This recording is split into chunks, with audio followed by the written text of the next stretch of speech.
Yeah, my name's Bela Fleck, and I'm a banjo player. And one of the reasons that we're talking to you today is because you have a really cool show coming up with other maestros of other instruments coming to the Rialto. Tell us a little bit about that show. Yeah, well, I've been to the Rialto before, and I love playing there. I played there with a lot of different groups, and I played there with Edgar and Zakir before. But this show's going to be quite different because we're bringing a special guest named Rakesh Chaurasia. He's an incredible bamboo flutist, flautist, whatever you want to say. The wooden flute from India, and he's one of the great ones.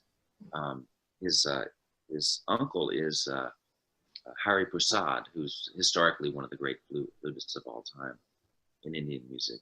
And so that's going to be different. And then also, we've got a bunch of new tunes, I think about 10 brand new tunes that we've created to start playing on this tour. So it's going to be different than last time.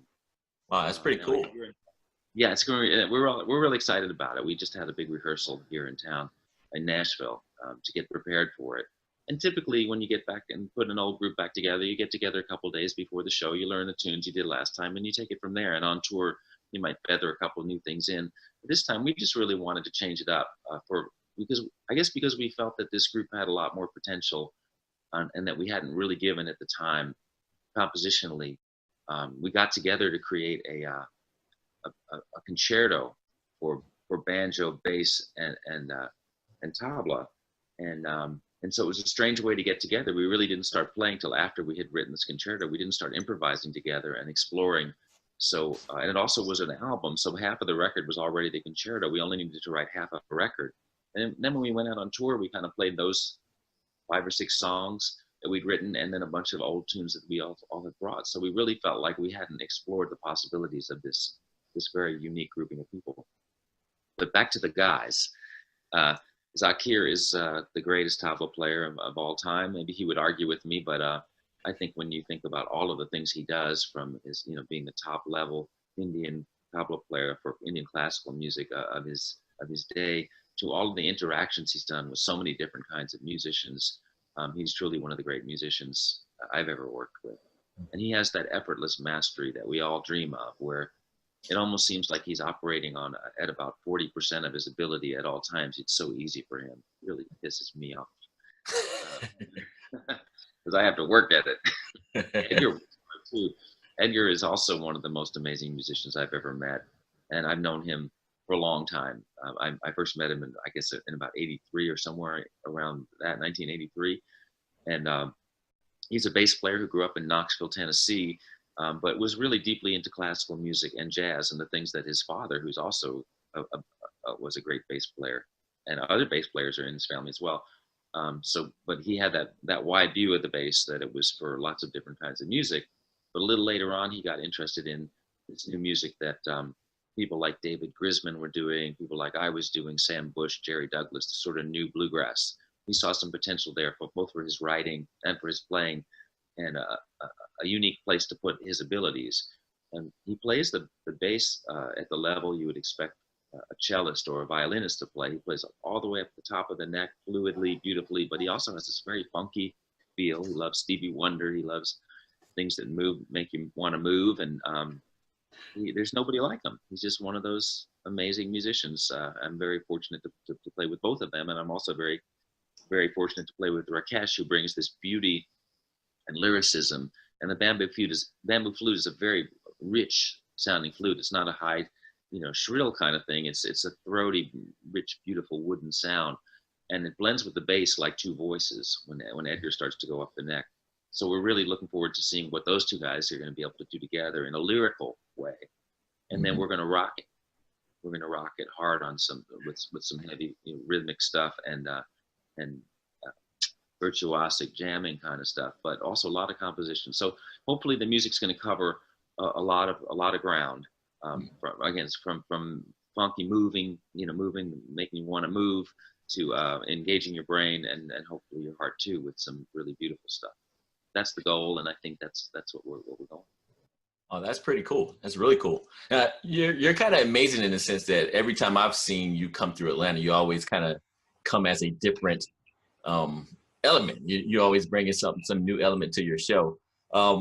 Why do you think you decided to, I know you may have touched on this a little bit as far as being curious, but why not just continue to stay in the bluegrass area? And why did you feel the need to really venture out into these other different aspects of music? I think it's probably partly where I grew up, and it's partly when I grew up. So I grew up in New York City.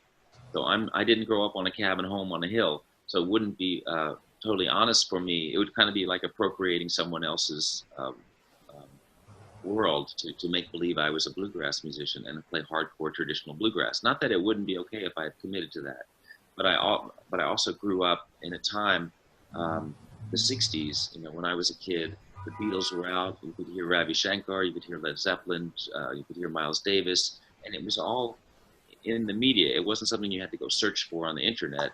It was all you hear on the radio. You'd hear Joni Mitchell singing, and then you'd hear Miles Davis, and then you'd hear the Beatles. It was just Bob Dylan, and Ravi Shankar. I used Ravi as an example of how wide and diverse mainstream radio was at the time. But